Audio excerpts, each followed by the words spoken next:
Hey guys, it's Eileen. Today is Friday, the 22nd of July. The sun is this close to moving into Leo. You know, I am a Leo myself, Mercury in the very first degree of Leo. So maybe that has something to do with it. The moon is also at this point sitting on exactly 21 degrees of Taurus, which is where my North Node is sitting. Yes, in my birth chart, that is. Birth chart. I don't know how to make videos that are witchy, except what I have to show you is really excellent. And I have such intel. So I don't know where this is going, because I don't know what I'm doing, and I have no idea how to turn this into a really beautiful video with, you know, falling leaves and pentagrams and stuff. All I have is information. I do have some information, okay? Vibrational and other types of information. In chronological order. Maybe that will work to get my brain right to do this. Gotta also have my tea at the same time, kind of a thing, and speak to you and drink the tea at the same time. Which will never work, but okay, so what I was doing, I was investigating all morning. I've been into old grimoire stuff, and hence the witchcraft vibration, okay? It turns out some of it actually goes back to the Bible, really specifically, and it involves, I suppose the reason I am doing this, really, whatever this is, you know, that I'm going to show you, is that I need, at this moment in my life, with my developments in my Tumo, as I tried again to do a Tumo update video and I failed again. So this has happened 3 or 4 times already this year, where I record 20 or odd minutes or something of stuff that actually seems quite relevant to me for my Tumo thing, and for some reason or other there's something in the video that I don't like, and I end up not uploading it and deleting it and so on, because it becomes trickier as time passes, and I can't really talk about it, you know, at this point. Not about the Tumo part of things. It's going really well. It's not painful. It's not really weirding me out, you know, except very occasionally I seem to have orbs in my vision. I seem to see bright, often blue dots off my vision, orb-like light, bright circles. That's happened 3 times, I think, now. And one was like halfway through the 3rd sentence of this very video, right next to my phone screen onto that side, there was a blue appearing like that. And it appears for a second, half a second, and it's gone again. Looks really pretty. I've no complaints. I can go on seeing these things the rest of my life, or whatever it is that they're trying to communicate to me, you know. It's just perfect. So, but it becomes harder and harder to talk about these things, because I'm doing 2 more levels inside the brain that you also use to think and talk with. So maybe that's part of the difficulty here, is that some of the parameters are shifting and the context is changing and whatever else. So no Tumo update for now. It's going excellent and I love it, and I wouldn't leave it off for even a day, you know, and I'm enjoying it hugely, and it's really interesting, and there's a lot of stuff in my life. That's maybe one thing I can say, that things in my life have acquired more and more meaning, more and more significance to me emotionally. So things like, for example, the Enchanted Tarot, that has just gone to a whole different level of me being into this, you know. I am excited about it. I love it. It's just gorgeous, you know, to be able to connect to a deck. The interesting thing is that afterwards, connecting with the Thoth Tarot, which I have used in parallel, in tandem with this, for, you know, where I pull out of the Thoth deck these cards that I pulled, or the other way around, I've done both now, also seems to help. And also seems to, I am looking for a new purpose in my life. That's the bottom line of this whole thing today. The cards that are out there have something to do with the sort of a ritual-ish kind of a thing. I don't really do ritual because I don't do religion in any strict formal sense, because I don't like priests. You know, that has been my MO since day one. I will do things involving essential oils and stuff like that, or art or tarot, in a manner coming from me that is actually very committed, devoted, even appreciative and grateful, if that's not the same thing exactly, full of joy, looking for connection, and so on and so forth. I have done that often, okay? So maybe to just go into what it was that I was doing. Maybe that will be in the title to this video, because, you know, it will be interesting to a lot of people. I was researching Abramelin, okay? I will put intel in the description to this video. I've already forgotten at this time in which century this person really lived. There's a book or several that have been published a lot of times. It is about invoking the spirits, invoking angels and then spirits and things like that, and whatever else you may need to be doing this. At some point, there was a mention, there's a video that I'm watching, that I'm still halfway through watching, that's about the person, Abramelin, and the publication, the book, and all the rest of it, and how Abramelin really went about these things historically, if that is actually real, which I think it is, you know, at least some of it got confirmed in interesting ways that I wasn't expecting just now. A mention was made of Abramelin incense and Abramelin oil at some point for, you know, mystical religious purposes in that context. And of course, at the term of oil, I just went, ooh, that's interesting stuff, because I'm long overdue for a new essential oil adventure here. I've got a cupboard full of the most glorious ingredients that you can imagine, and I need to get in there, you know? I just need to get in there.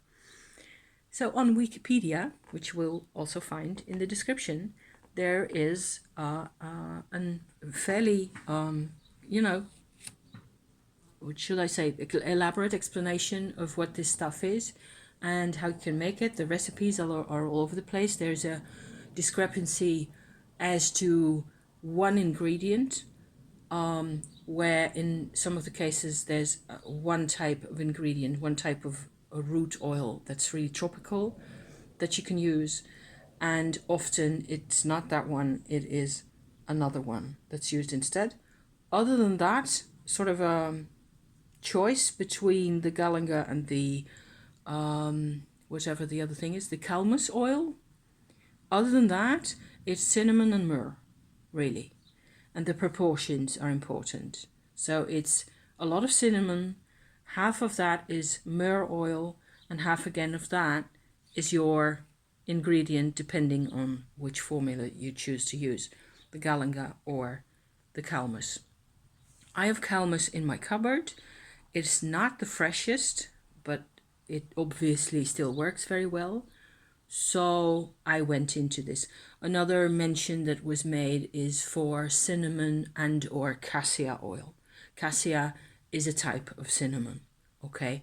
So it's different. There's a difference, but there's also a similarity between cassia and cinnamon, and they're, in plant terms, they're very closely related. So the fragrance is a bit different, and you have to, it's a matter of preference, I suppose, whether you use one or the other. I have used both. I have used what I've done, okay, with my droppers. I could show you, but I want to show you this thing. But this is so powerful, you guys. Oh, man. I have used 8 drops of regular cinnamon oil that I just happen to have still. I put a little piece of cinnamon crystal that's crystallized from another bottle into this thing, and I will show it to you in a second. I added, so in total I had, let's just say 8 drops of cinnamon, okay? I added to that 3 drops of the cassia, which is like a heavier and slightly thicker and more yellow oil.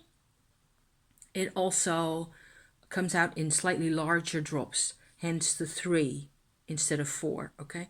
The sum total equals more or less 12 of the drops, the base cinnamon drops that I started off with, okay? To that, I added 6 drops of myrrh oil. And let me see if I can get this out. Yes, I can get you out without... This is the result. 6 drops of myrrh oil and 3 drops of my calamus. Okay, so because I'm choosing the calamus. The interesting thing for me with the calamus is I have worked with my calamus oil before, and this must have been in 2018 or thereabouts. I will try to find my video that I made about this because it is so cool and so therapeutic and so healing and so interesting in all sorts of ways I can't even begin to explain. I made what I called at the time my inner otherworld oil, using calamus, but no cinnamon and no myrrh, but on the other hand with, I believe, camphor and patchouli, loads of patchouli. And the result of that was very specific and super healing and super extraordinarily blissful. You know, at the time, the inner otherworld formula has done so much for me. Recently, I haven't used it that much because I don't need it as much anymore. But it is, this formula really is a gateway to your hidden emotions. The inner otherworld formula like that, it sort of, the calamus has the property of drilling a hole. It's a marshland kind of a reed that has this capacity. The roots are really strong. They dig deep into the soil. They're really powerful. Of course, they cling on to the earth. They have this property of doing that because the water watches around them the whole time. And that's how I imagine this to happen anyway. The property of the calamus is one that really attaches itself to the earth. I think that's the core idea to be thinking of here, or the core emotion even. The calamus plant, connected to the birch, the camphor, the patchouli, had this property of drilling into my emotional bedrock, so to speak, into my fossilized old feelings that I couldn't really access anymore because of layers of trauma and past and pretending nothing happens. If you go on long enough for decades pretending nothing is wrong with you, it just fossilizes. Everything becomes a layer of stone.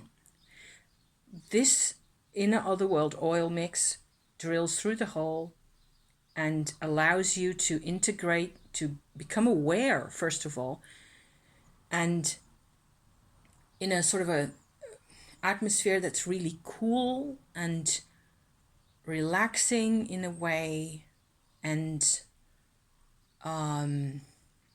it's grounding, and it has a lot of acceptance, and you can just feel it starting to churn around inside you, but it's not threatening.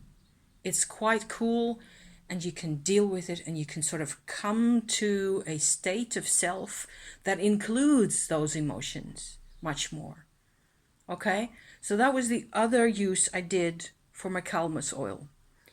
In this case, I am using it in the way that is given actually in the Bible. I'll try to find a Bible quote for you guys that it has it and then stick it in there. It has, it's all my sources, Wikipedia, you know, because why not? What I did is I just added all my things into here. There was a teeny tiny bit left in here of a flower oil, actually a citrus oil that will probably have evaporated 2/3 by now. and that doesn't interfere. Okay, the citrus really doesn't interfere into my. If that had been patchouli, I wouldn't have gone and stuck my mix into this bottle. I would have chosen another bottle, but I don't have that many empty bottles anymore. You can really still pick up on the calmus. It's extraordinary. The first thing that I noticed as I was putting it all together, so the proportions, right? There's a lot of cinnamon, half of that is myrrh oil, and the flies are really something else. And half again of that is calmus. So what you get is you integrate the calmus property of drilling into the bedrock and clinging onto the earth, right? Into the myrrh and into the cinnamon. And it becomes an expression through those other two oils. This is liquid fire. And because I am a Tumo practitioner and I've been doing Kundalini yoga for 2.5 years now, I first felt this in my head and then going down in here and in here and in my, it's mostly in my third chakra area now, and the whole, all the way down around the sides and to the back and inside, you know. It just feels like you're made, it's a crucible, okay? It's very pleasant, quite hot, without being, you know, very, very energizing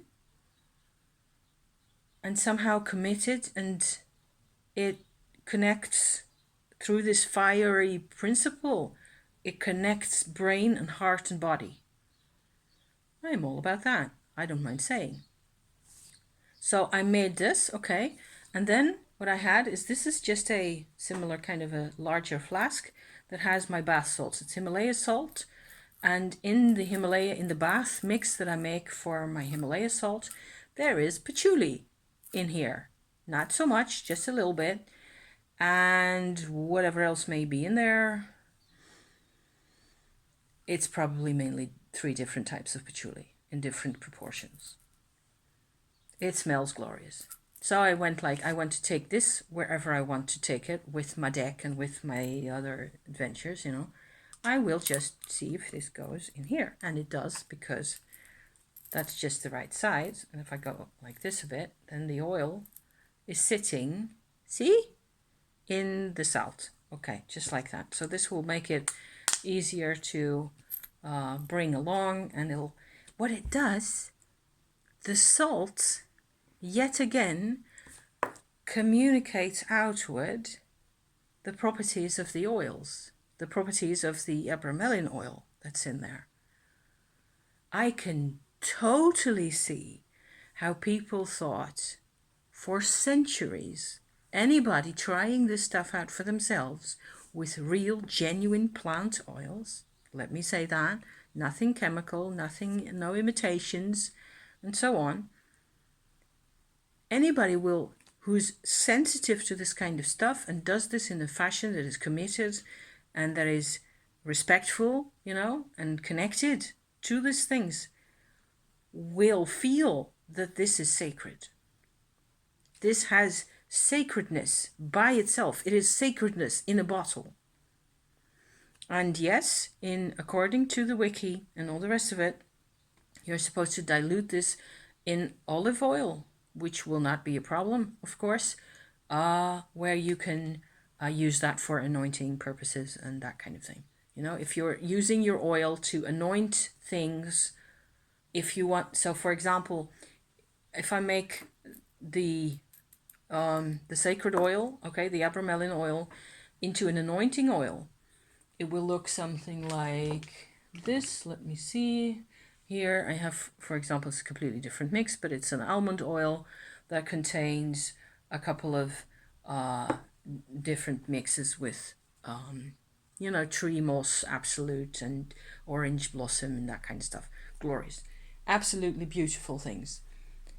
That's my most recent other essential oil adventure that I made. I've got these other bottles here. Let me see. This is the flowery part that has the let me, come on you. It won't come out now because there isn't that much left here. Anyway, there's a slight Can you see that? Yes, like that you can see it. It's these are the flowery parts. Too long, you know, too much of a divergence here. The thing is, if I make it into an anointing oil with an almond oil, okay? So I put a little percentage of this sacred oil into an olive oil or an almond oil or whatever else might strike my fancy. You can use that for anointing purposes, and the smell and the physical property and the physical activity of the anointing, okay, stays with the object or the person or the surroundings, you know, longer. However, if I just sit this in my room like this, it will have the same effect. The properties of the connection and the commitment that are the words I keep using, you know, that are in this. It sort of lights one's, how am I connecting with these things?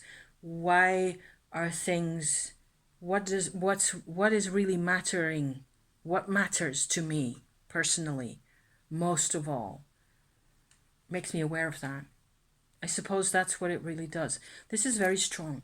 It's got a super strong presence, and I'm also fascinated that the salt crystals that sit all around it. I just put this out on my table when I did a refill for my bath salts because I like the smell so much. I'm just in love with patchouli the whole time.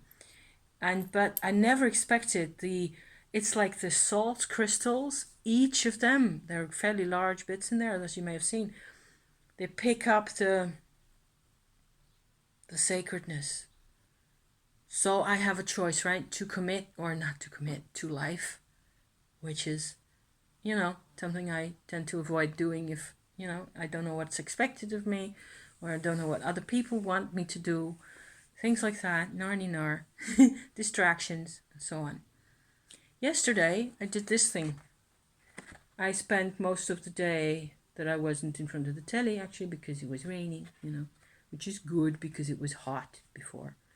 I glued gold paper behind the bird, and then I colored in the bird, and the bird has diamonds falling out of them, okay? Something like that.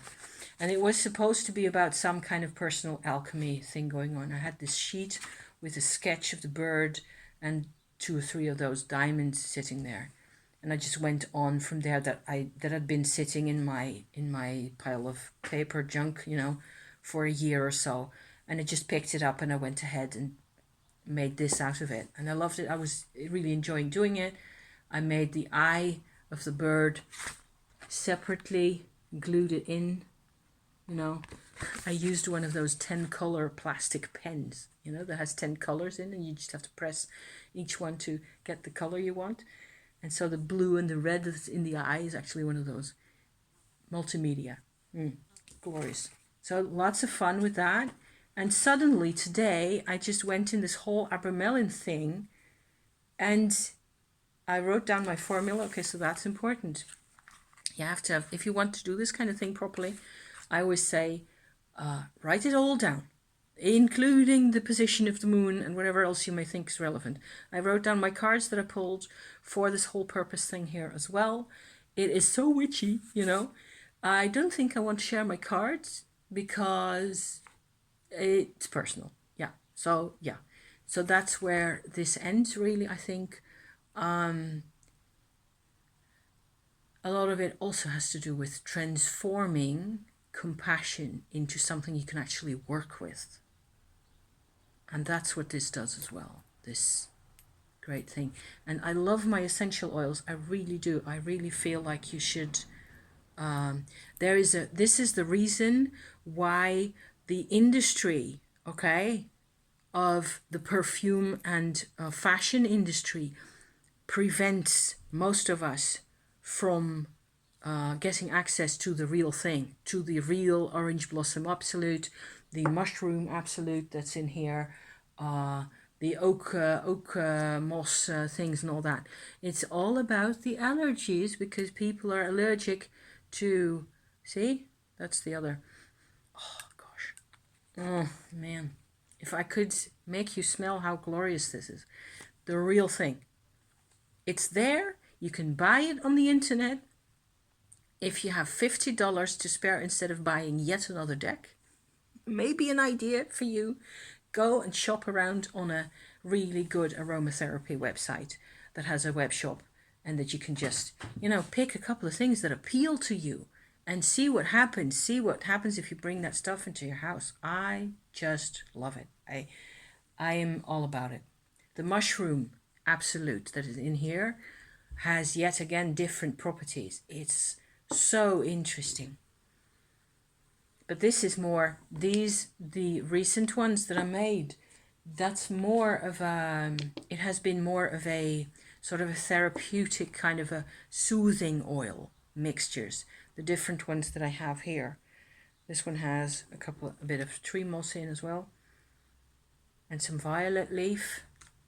It's really fresh. It's also about the fragrance. It smells really good. This is the Calmus smells bloody awful, but I wasn't expecting it to be able to cooperate with just 2 other ingredients. I mean, I now know why the Abramelin business is such a big deal, okay? I just wish I could communicate some of this gloriousness into the tube. Tell me if you pick up on anything, okay? Is that half an hour? Nearly. Good Lord. Thank you for watching. I am signing off here. I will see you maybe next week, once or twice. And then I'll be, out of commission for a bit. So, yeah. Thank you. See you next time. Ciao for now.